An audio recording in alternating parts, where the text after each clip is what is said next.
y sumar el resultado. Eso sería entonces el resultado de la operación producto escalar. Una forma de hacerla geométricamente es con esta formulita que está más aquí abajo. Ahora creo que ya aprendí a usar el lapicito sin que nos afecte.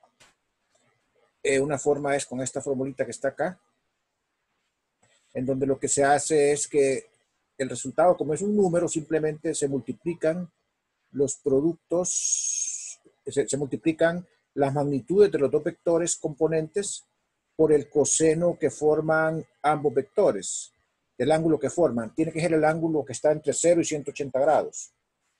O sea, el ángulo θ B está entre 0 y 180 grados. Entonces ese ángulo determina el producto punto. Miren que el producto punto puede ser 0, en el caso en que el ángulo sea 0, entonces serían los vectores perpendiculares, y puede ser negativo si el ángulo es mayor que 90 grados, y positivo si el ángulo es menor que 90 grados, o simplemente el producto de las magnitudes si el ángulo fuera 0, porque el coseno de 0 es 1, o el negativo del producto porque el coseno de 180 es menos 1 si los vectores fueran opuestos, o sea, antiparalelos como decimos, ¿verdad? Entonces, eso sería. Ok, entonces seguimos. Esa operación producto interno, producto escalar o producto punto tiene una interpretación geométrica. Pueden ver aquí que si este es el vector A, entonces su proyección acá en la dirección del vector B, que es este que está aquí abajo, sería A coseno de teta. Entonces, eso sería la distancia que hay de acá para acá. A coseno de teta. Y entonces ustedes podrían escribir el vector B como coseno de teta por la magnitud de A, dirección de B, o sea, por el vector unitario B. Eso quiere decir que el producto punto, producto escalar, producto interno, lo podemos interpretar como la proyección del vector en la dirección del otro vector. Exactamente eso es entonces el producto punto. Aquí pueden ver ustedes entonces que la magnitud del vector B corresponde a la proyección del vector A en la propia dirección del vector B. Igual si lo hiciéramos al revés, ¿verdad? La magnitud del vector A sería la proyección del vector A, del vector B, perdón, en la dirección del vector A. Esa es la interpretación física del producto punto. La otra operación es la operación producto vectorial. Vamos a borrar aquí.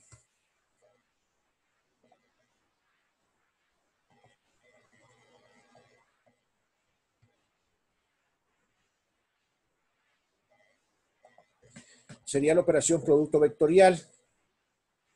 A diferencia del producto escalar, el producto vectorial da como resultado un vector. Es un tercer vector que resulta de operar los dos originales. La magnitud del vector producto vectorial, que en este caso sería el vector C, se puede calcular con un determinante, en el cual en la primera fila siempre se ponen en forma ordenada los tres vectores unitarios. Esto sería no la magnitud, sería el vector en sí.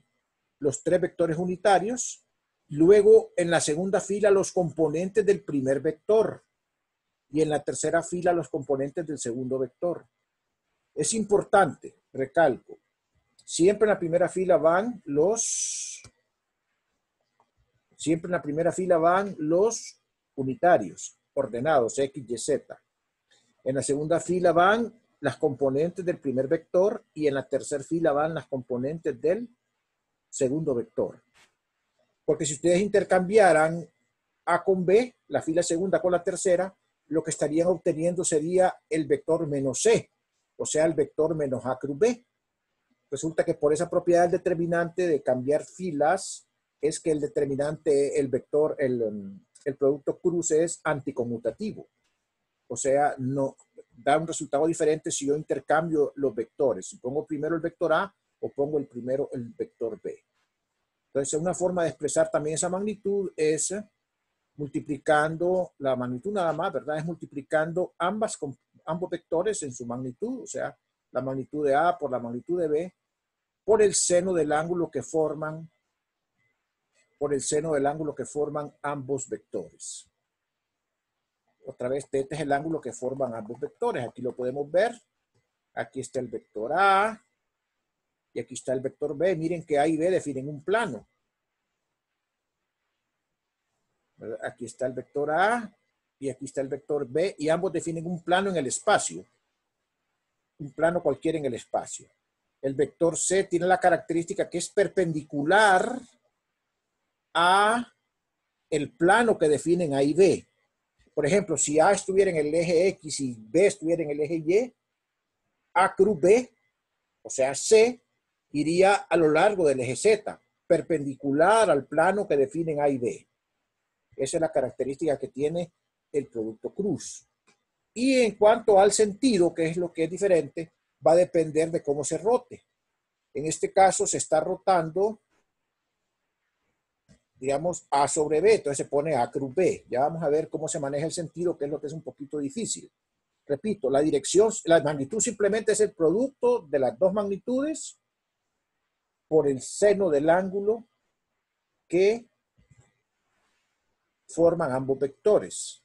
La dirección es siempre perpendicular al plano que define los dos vectores. Por ejemplo, si A y B están sobre su escritorio ahorita, el vector C va a ser saliendo del escritorio o entrando al escritorio. Depende cómo se haga la rotación, si se hace A sobre B o B sobre A. Pero así es, ¿verdad? Siempre perpendicular al plano que definen ambos vectores. Ok, quizás conviene que por acá les muestre una figurita en este momento. Voy a cambiar la figura. Vamos a buscar otra. Tengo por aquí. A ver.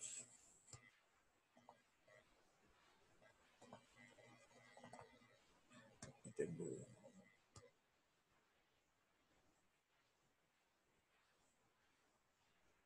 Figurita. Aquí tengo, miren. Aquí tengo, por ejemplo, lo que quiero es que miren ahorita solo la manito. Esa se llama la regla de la mano derecha. Si el vector A, por ejemplo, fuera el pulgar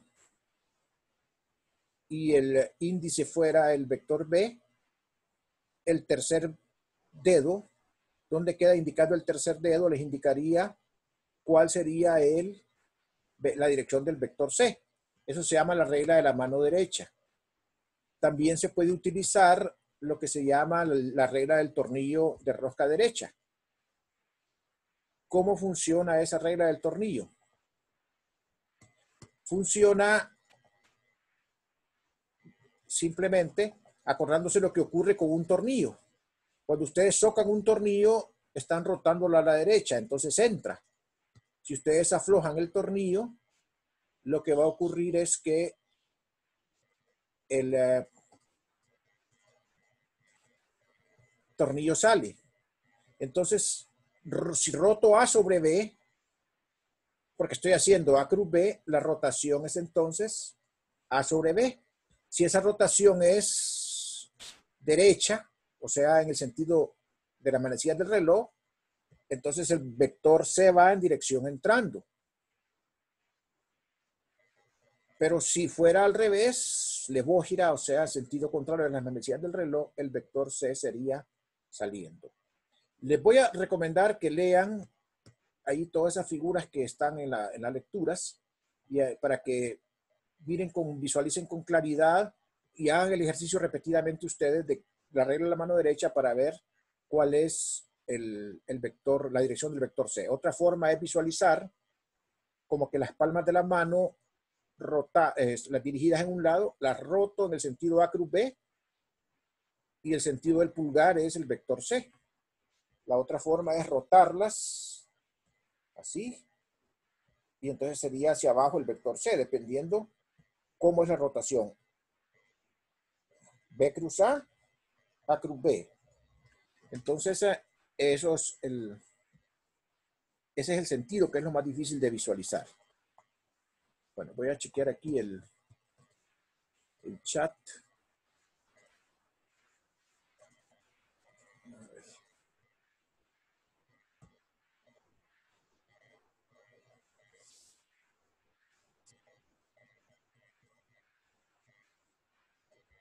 Voy a dejar de compartir un segundito para chequear el chat. Aquí tengo el chat, 2 intervenciones. Desi aquí sugiere que apaguen los micrófonos. Creo que ya están apagados, ¿verdad? Ok.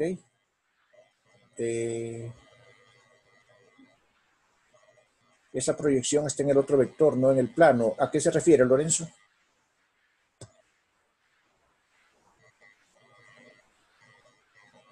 Hola. Lorenzo. Bueno, voy a continuar.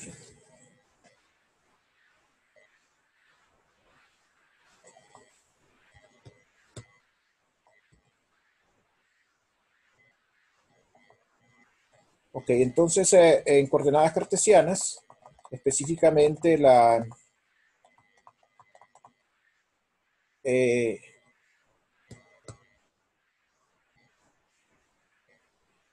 aquí, digamos, los vectores unitarios, ya estamos entrando al sistema de coordenadas, ya terminamos las operaciones con vectores, suma, las multiplicaciones. Ahora vamos a entrar a ver las coordenadas. Entonces, como les digo, existen 3 tipos de coordenadas, que son las que nos vamos a enfocar: cartesianas, cilíndricas y esféricas. Y en ellas vamos a necesitar 3 cosas que son importantes determinar, que son los elementos de área, los elementos de volumen y los elementos de línea. Eso es para poder después entender lo que son las integrales de este tipo. En coordenadas cartesianas, entonces ya sabemos nosotros que la base son los vectores unitarios X, Y y Z. Y los vectores unitarios cumplen estas propiedades en cuanto a los productos. Si yo multiplico un vector, o sea, escalarmente un vector por él mismo, X, Y y Z, entonces eso da 1. X por X da 1, Y por Y da 1, Z por Z da 1. ¿Por qué? Porque pues el ángulo que forman es 0 grados y el coseno de 0 es 1. En cambio, si multiplicara 2 vectores perpendiculares, ya sea el X unitario por el Y unitario, o el Z o el X por el Z unitario, o el Y por el X unitario, el resultado sería 0 porque tendría el coseno de 90 en la forma del producto, la fórmula del producto punto.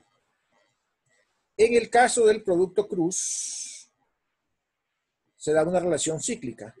Miren, ve, XY, Z, ZY, X, ZXY. Si yo pongo XYZ, XYZ, XYZ en una secuencia cíclica, y yo voy de izquierda a derecha, voy a obtener un signo más. XY da Z, YZ da X, ZX da Y. Entonces el producto cruz, debido a las propiedades del determinante, obedece a esa propiedad cíclica. En cambio, si hago al revés el recorrido cíclico y roto Y sobre X, eso da menos Z. Z sobre Y da menos X y X sobre Z da menos Y. Basta con que se aprendan esta orden cíclico. Miren, X, Y, Z, Y, Z, X, Z, X, Y. Es el orden cíclico. Y si lo recorren al revés, entonces les va a dar el negativo. Si ustedes quieren, invierten aquí. En vez de ser X por Y, hacen Y por X, les va a dar el negativo Z. Eso es bien fácil de recordarlo.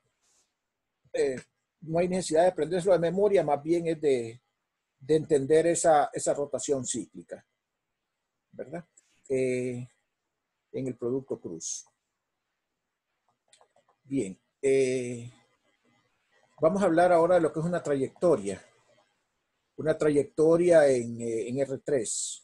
Una trayectoria en R3 es una línea que une dos puntos y la representamos con un vector L. Esa trayectoria que une los dos puntos va a ser una función en general de algún parámetro. Por ejemplo, en el caso del movimiento en dinámica, el parámetro es el tiempo. Pero matemáticamente el parámetro puede ser cualquier variable matemática. Nosotros más en física pues usamos ese parámetro como el tiempo. Y es un parámetro escalar, ¿verdad? Y lo que indica es cómo va comportándose la trayectoria conforme el tiempo evoluciona. Entonces, eso es lo que es una trayectoria y eso va a ser importante, sobre todo para definir los elementos de línea. Miren que la trayectoria tiene tres componentes, la componente X, la componente Y y la componente Z de la misma, ¿verdad? Esas son las componentes de la trayectoria. Si yo tomo el diferencial de la trayectoria, que es el que muchas veces nos interesa, lo que vamos a tener aquí nosotros es entonces, al derivar, acuérdense que si L es X, Y, Z, sus tres componentes, el diferencial, que es un vector diferencial, va a ser dx por X unitario, dy por Y unitario y dz por Z unitario. Como que si yo derivara el dl. Ustedes saben, entonces cuando yo derivo un vector, derivo componente por componente.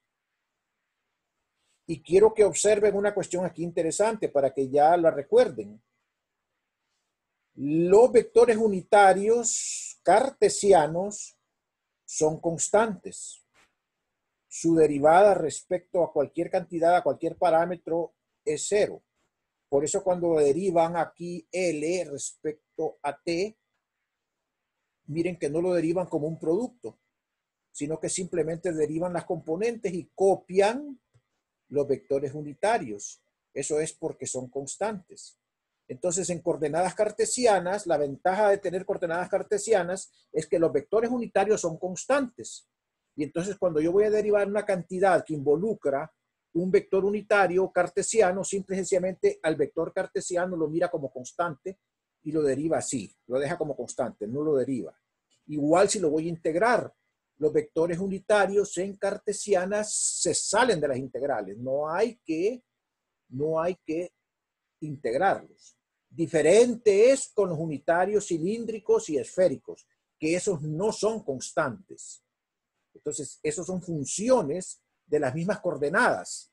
Entonces, no se pueden sacar ni de las derivadas ni de las integrales. Ese concepto es importante que ustedes lo recuerden. Aquí tenemos una línea L y tenemos su diferencial. Miren, aquí está marcado.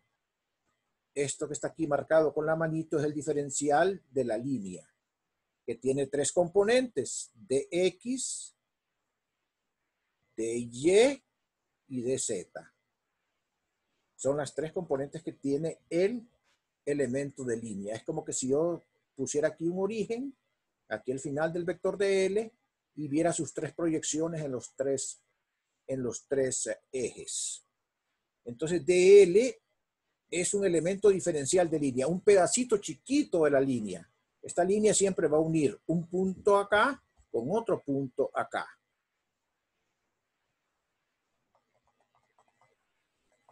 Entonces, bueno, el diferencial de línea caracteriza a lo que es una dimensión. Igual, hay un diferencial de superficie que va a caracterizar a dos dimensiones.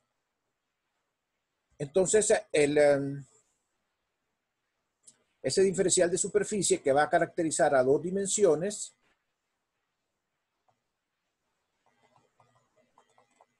lo vamos a designar con la letra A. Y resulta que ese diferencial de superficie tiene tres componentes. Una componente X, una componente Y y una componente Z. Ya vamos a explicar nosotros cuál es, en el caso cartesiano, ese diferencial. Aquí ya vamos a ver la figurita para que entiendan ustedes qué son estas tres componentes del diferencial de área. Miren que el hecho de que el diferencial de área se esté hablando de componentes en él, ya está sugiriéndonos que el área se debe tratar como un vector. Que el área se debe tratar como un vector. Eso es importante. El área, igual que el elemento de longitud, se trata como que si fuera un vector. ¿Verdad? Se trata como que si fuera un vector. Ya vamos a ver, ya les voy a explicar qué dirección tiene ese vector y qué sentido tiene ese vector dada una superficie. Entonces el área se trata como un vector. Tengan eso en mente, el área. Entonces si aquí tengo un cubo, por ejemplo, y tengo el cubo de tal forma que está orientado con los ejes, entonces aquí hay diferentes componentes del elemento de área. Por ejemplo, un elemento, el vector de área que caracteriza a esta cara que está aquí, a la cara que está rosada, esta punta perpendicular a la superficie. En efecto, el área siempre va a apuntar como vector perpendicular a la superficie. Entonces, como esta cara está acá descansando en un plano paralelo al plano XY, entonces su superficie va a ser dx por dy. Y por eso es que el vector de área que caracteriza a esa cara va a ser dx dy, que es el vector de superficie, que es la magnitud de la superficie es una magnitud, por el vector z unitario, que es el que le da la característica de área de vector al área. Si ustedes tomaran, por ejemplo, la tapa de abajo de ese cubo, la que estaría exactamente aquí en el plano XY, el vector de área sería hacia abajo. Y sería el vector de área sería siempre de X, de Y, pero en dirección de menos Z unitario. Porque el vector de área siempre apunta saliendo de la superficie, ¿verdad? Por definición. Entonces, lógicamente aquí habrían otros diferenciales. Habría uno correspondiente a este acá, que sería el DAY. Habría uno acá, que sería el DAX. Y habrían entonces tres diferenciales de área, dependiendo de cuáles son las caras. Entonces, esos diferenciales de área son los que nos dan los tres componentes que hablamos acá antes del área. El DAX, el DAY y el DAZ.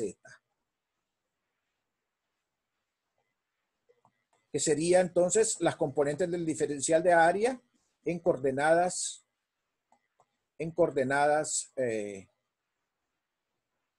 cartesianas. Aquí pueden ver ustedes un diferencial de área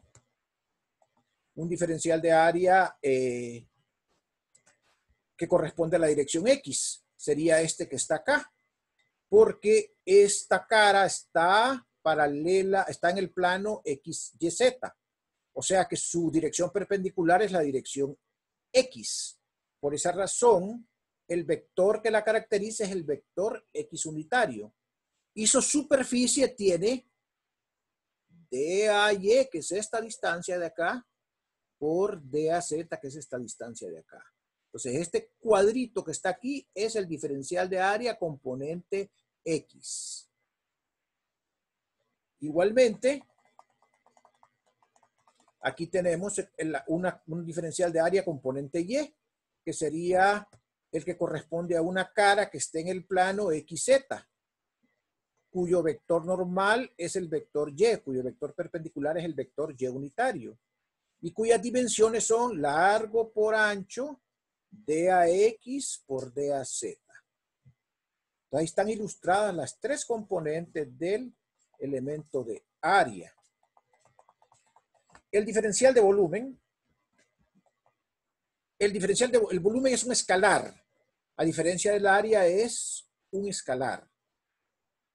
Y el diferencial de volumen es el producto de los tres diferenciales de X, de Y, de Z, en coordenadas cartesianas. En coordenadas cilíndricas y esféricas varían un poco los diferenciales, porque hay lo que se llaman los factores de escala, que a eso hacen que cambien los diferenciales. El diferencial de volumen simplemente es el volumen de un pequeño cubo, que estaría dentro del cubo original que teníamos aquí en los ejes y que tiene dimensionales de X, de Y, de Z, y es un escalar. Voy a chequear el chat un momentito, a ver si hay algo. No hay aquí. ¿Hay alguna pregunta aquí en el chat? Si no, pueden hacérmela ahorita directamente. O solo que uno por uno. Levanten las manitos y pueden mejor. Hola. Hola. Se me ha estado escuchando, ¿verdad? Lorenzo. Sí, se la escucha bien. Gracias, Desi. Bueno, voy a un poquito más y vamos a parar. Vamos a otra vez a compartir pantalla. Mire, yo quiero que se entretengan, ¿verdad? No se me van a aburrir, es decir, hay que tratar de siempre de entretenerse uno a la medida de lo que puede. A estas cosas hay que disfrutarlas, yo así las tomo. Parece increíble, pero las cosas difíciles entretienen más y son retos. Usted estudia una carrera difícil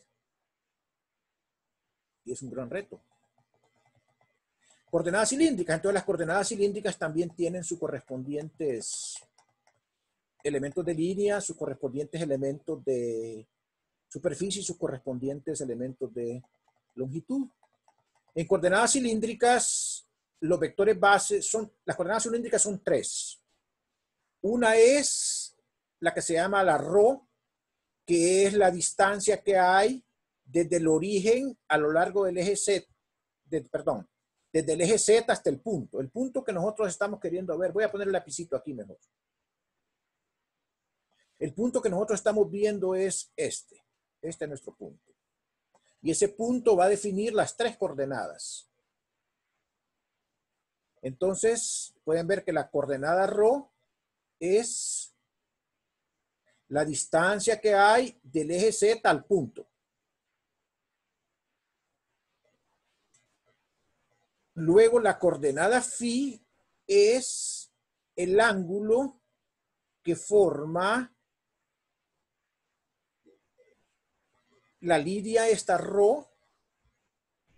con el eje X. ¿Ok? O sea, es este mismo ángulo que está aquí, el ángulo φ. El ángulo que forma la línea ρ con el eje X.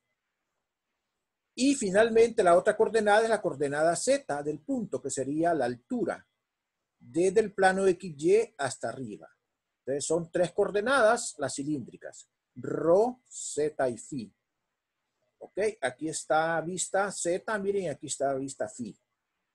Y los planos, así como los planos eran antes, el plano XY, el plano YZ y el plano XZ en las cartesianas, aquí los planos son ρ igual constante. Ρ igual constante, que sería como una capa del cilindro. Como una capa del cilindro. Como que si ustedes agarraran, por ejemplo, un rollo de papel y le quitaran un pedazo de papel del rollo, arrancaran un pedazo del papel del rollo. Eso sería un ρ constante, o sea, hasta donde llega el radio del cilindro. El plano φ constante sería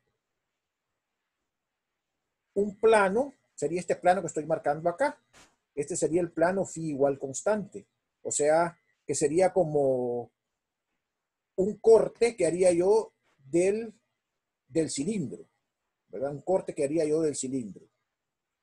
Y el otro plano, que sería el plano Z igual constante, que sería una tapa circular.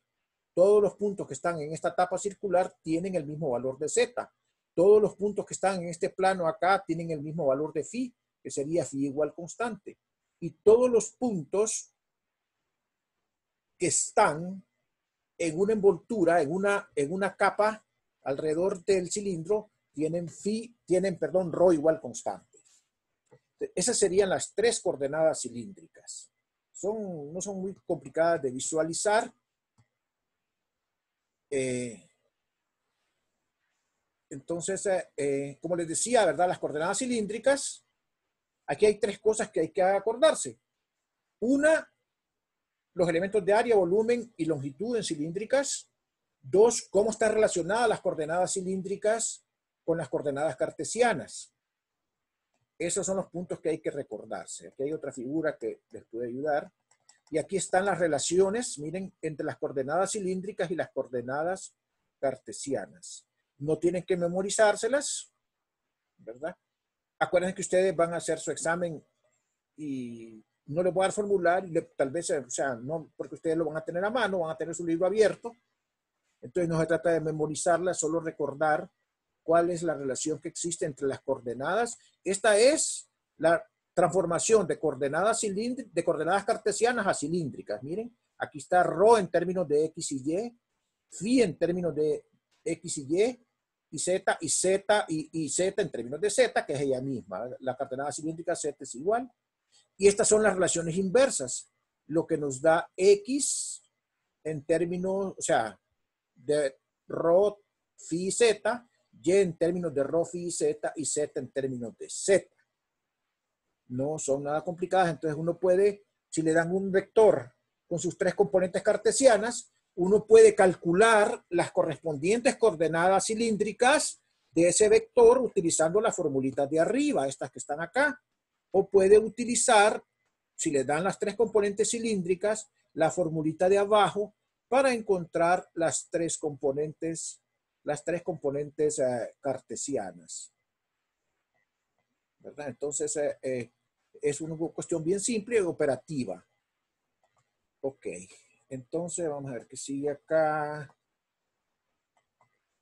Sí, la relación. Los vectores unitarios también están relacionados. Esta ecuación nos dice cómo los vectores unitarios cilíndricos están relacionados con los vectores unitarios cartesianos. Y esta que está aquí abajo nos dice a nosotros cómo los vectores cartesianos están expresados en términos de los vectores unitarios cilíndricos. Siempre los vectores unitarios cilíndricos, el vector ρ unitario sería el vector perpendicular a los planos phi igual constante. El vector ρ igual constante, que sería un vector saliendo hacia afuera del cilindro. El vector phi unitario sería el vector, ya le voy a dar la palabra, sería el vector perpendicular al plano phi igual constante. Y el z unitario, pues perpendicular al plano z igual constante. Vamos a ver, levantó la mano. Si quiere le cedo la palabra, la persona que levantó la mano, puede activar su micrófono.